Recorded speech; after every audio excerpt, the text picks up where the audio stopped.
Buenos días, buenas tardes o buenas noches, de acuerdo al momento en que cada uno de ustedes se encuentre. Mi nombre es Florencia Bailió y soy parte del Comité de Inmunología que está encargado de iniciar con las clases del PRODAI 2016. Me han asignado el tema Visión General de la Respuesta Inmune Humana, que sirve un poco como introducción para las clases que siguen.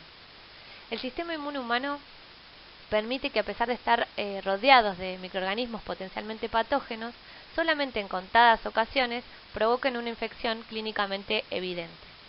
Cuando esto sucede, se desencadenan múltiples mecanismos para resolverlo con rapidez, gracias al desarrollo de respuestas de la inmunidad innata o respuestas más naturales y de la inmunidad adaptativa.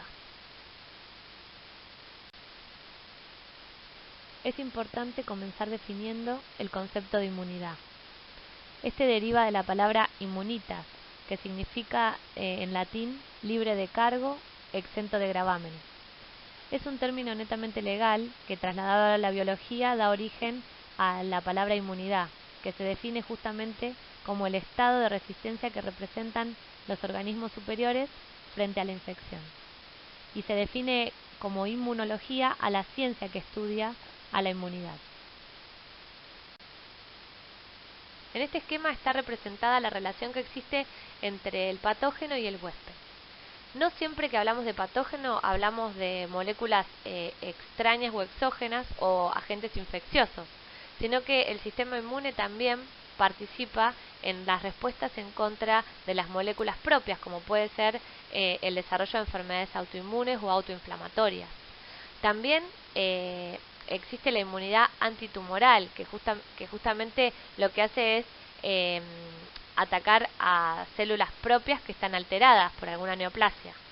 Interviene también en reacciones de hipersensibilidad y alergias, y cuando hay una alteración o un efecto cuantitativo funcional, ya sea hereditario o adquirido, hablamos de las inmunodeficiencias, en donde el sistema inmunológico es el protagonista. Así entonces podemos definir al sistema inmune como el conjunto de células, tejidos y órganos que se encuentran vinculados con elementos y componentes de manera directa o indirecta a través de factores solubles que originan una respuesta biológica para intentar evitar la enfermedad.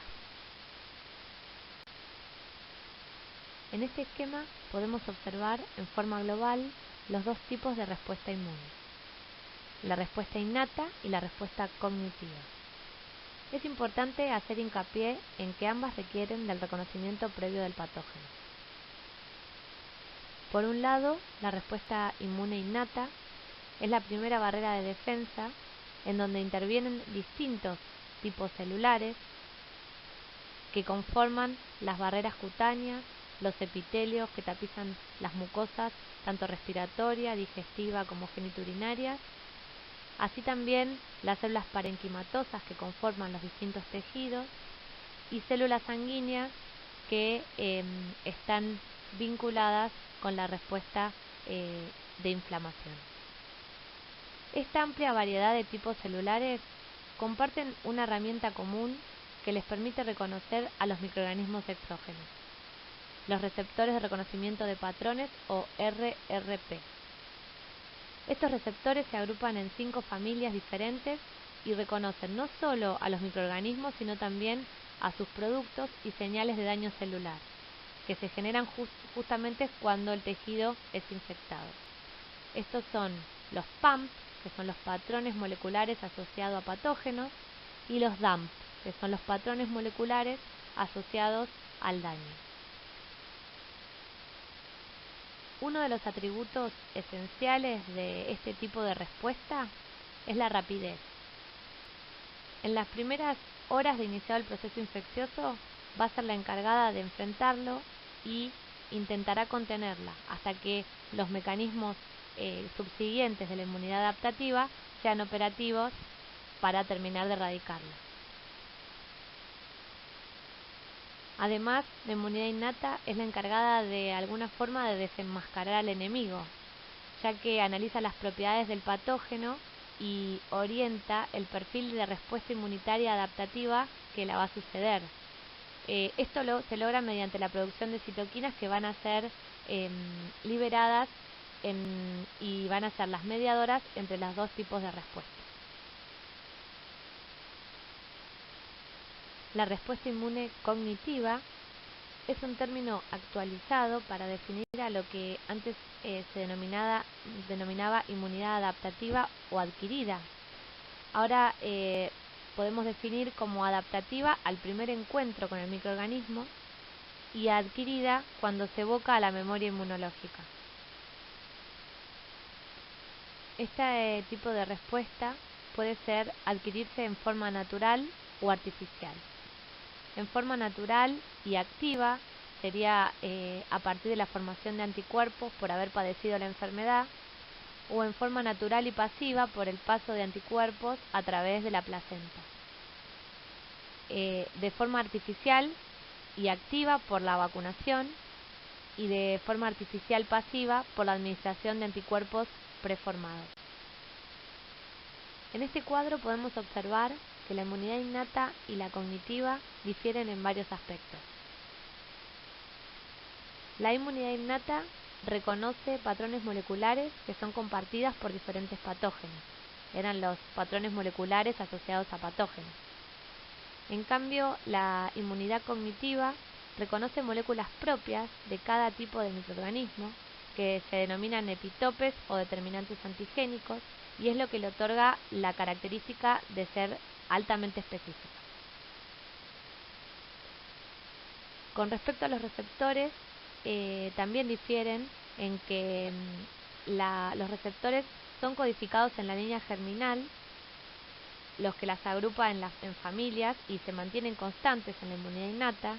En cambio, en la inmunidad cognitiva son redistribuidos durante el desarrollo y con la ontogenia, lo que le da la característica justamente de la diversidad. Estos receptores se distribuyen clonalmente con cada nueva población de células B y T que se van generando. Esto no es así en la inmunidad innata. La inmunidad cognitiva tiene la capacidad de discriminar lo propio de lo no propio. Y no siempre es algo perfecto, porque justamente pueden aparecer enfermedades autoinmunes que serían la explicación de esta falla. También la inmunidad cognitiva cuenta con una memoria inmunológica que consta de la activación de las células cuando se expanden clonalmente. Las células de memoria permanecen por años y permiten una respuesta rápida y eficaz frente a una reexposición futura al mismo patógeno. A modo de resaltar algunos conceptos que venimos definiendo hasta ahora, podemos decir que la inmunidad innata es la primera respuesta ante la presencia de un patógeno, es la que se manifiesta en forma rápida, que no va a mejorar con las sucesivas exposiciones y es inespecífica. En cambio, la inmunidad cognitiva aparece luego de días o semanas de la exposición, es mejor con las sucesivas exposiciones porque mejora la eficacia y la rapidez, y es específica para determinados microorganismos. Si bien tanto los linfocitos T como los linfocitos B comparten todas las características del sistema inmune adquirido, difieren notablemente en la manera que reconocen al antígeno. Los linfocitos B lo reconocen en su conformación nativa y no requieren la participación de células presentadoras de antígeno. De hecho, ellos pueden comportarse como células presentadoras de antígeno. En cambio, los linfocitos T no reconocen al antígeno en su forma nativa, sino que requieren el procesamiento y la presentación antigénica por moléculas del complejo mayor de histocompatibilidad, que son las moléculas de clase 1 para los linfocitos T CD8 o las moléculas de clase 2 para los linfocitos T CD4, que se expresan en las membranas de las células presentadoras de antígenos. En este cuadro podemos observar las diferentes células presentadoras de antígenos que actúan durante la presentación antigénica. Como podemos observar hasta ahora, el sistema inmune es un sistema muy complejo en donde cada uno de sus componentes tiene una función específica.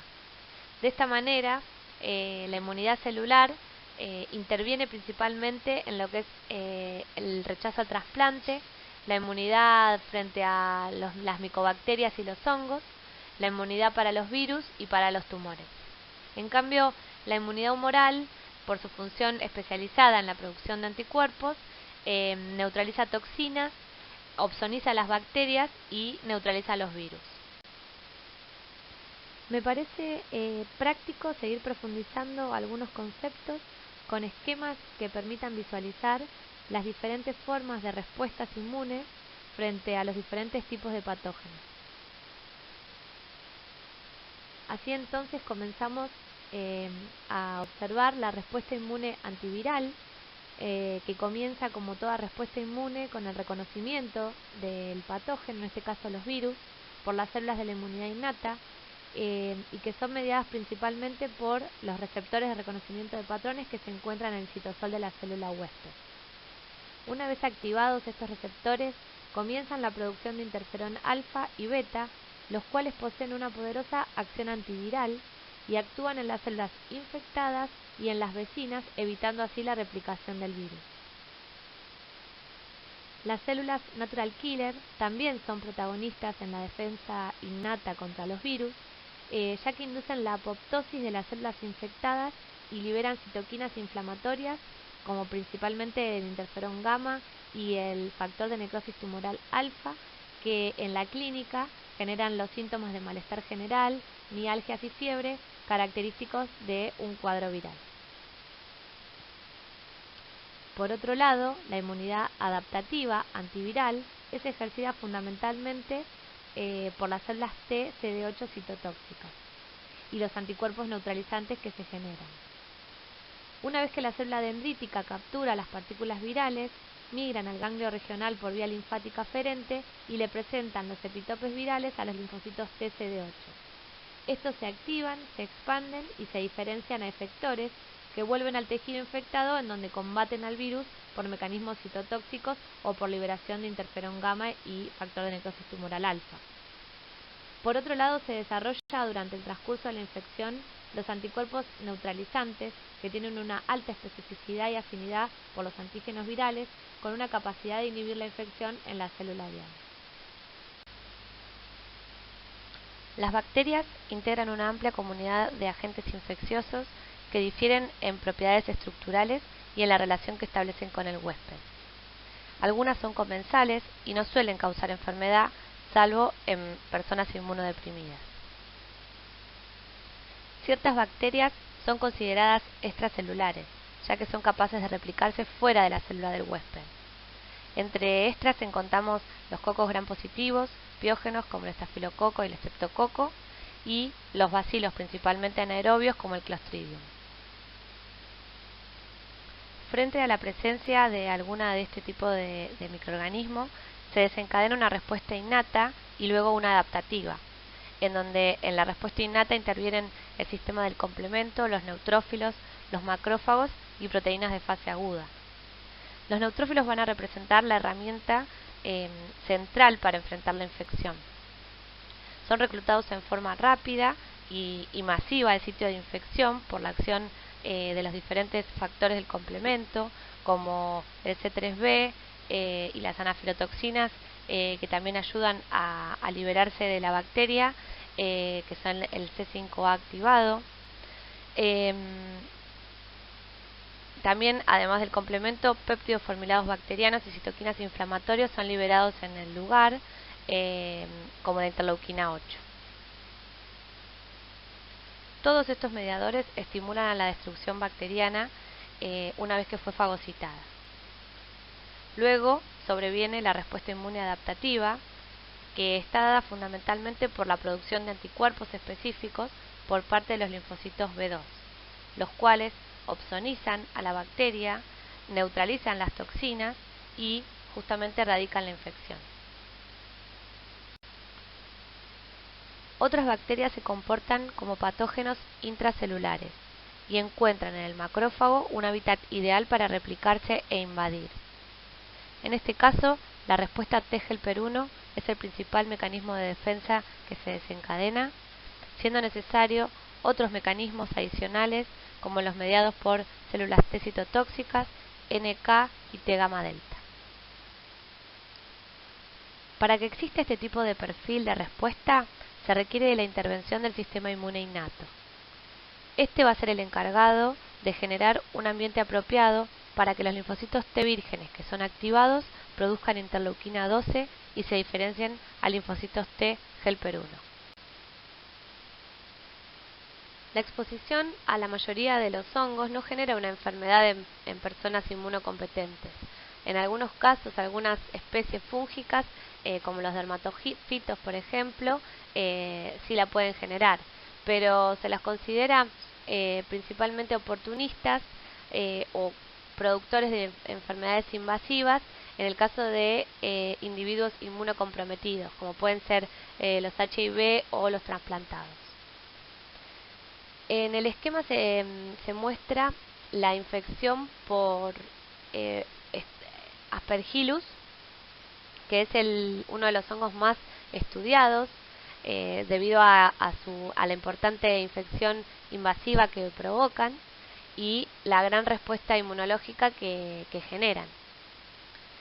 La primera, como en toda respuesta inmune, la primera barrera es la barrera de la inmunidad innata, que en este caso son los macrófagos alveolares y las células epiteliales de la mucosa respiratoria, los primeros que tienen contacto con el hongo. Una vez que se activan los receptores de reconocimiento de patrones que se encuentran en la membrana o algunos solubles, como pueden ser la pentraxina 3, que está esquematizada ahí, o la lectina fijadora de manosa, reconocen las moléculas específicas del hongo como los beta-glucanos y una vez que se fagocita se inicia la cascada inflamatoria y se activan los neutrófilos con todos los mecanismos oxidativos para la destrucción del patógeno. También paralelamente se activan la inmunidad adaptativa con un perfil T-helper 1 que intenta disminuir la carga fúngica a partir de interferón gamma.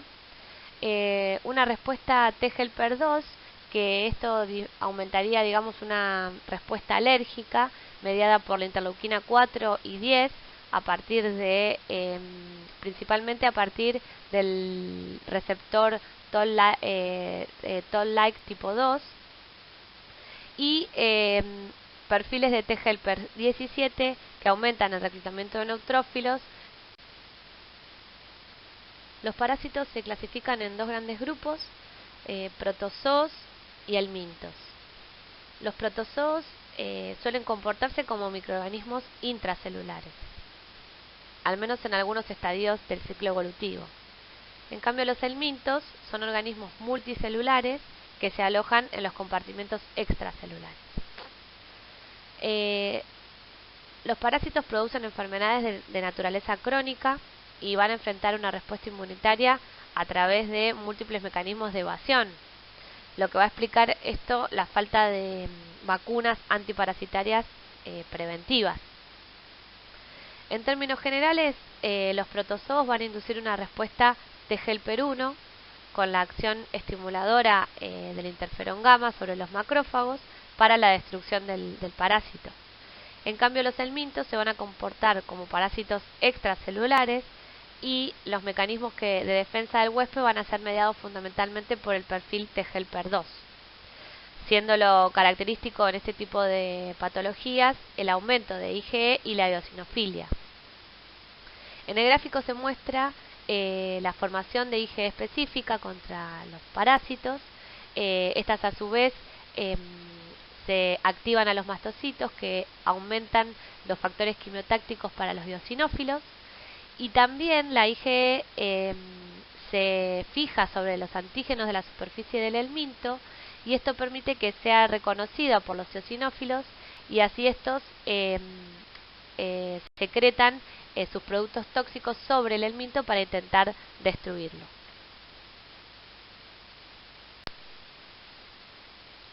Hemos repasado cómo el sistema inmune dirige sus respuestas y adecua sus mecanismos de acuerdo al tipo de patógeno que intenta invadirlo. Que la respuesta inmune innata no solo es la primera barrera de defensa, sino que interactúa con la adaptativa de manera complementaria. Que cuando se ponen en marcha los mecanismos cognitivos, con su exquisita especificidad, reconoce a cada patógeno en particular y adecua el mecanismo necesario para evitar la enfermedad. De esta manera tenemos una visión general del sistema inmune humano y en este último esquema intentamos resumir un poco los conceptos principales. Esta ensalada de palabras, conceptos, mecanismos y funciones seguramente se van a ir ordenando al correr de las clases para que podamos finalmente entender la complejidad de este increíble mundo de la inmunología humana. No se desanimen, que todo puede empeorar. Muchas gracias.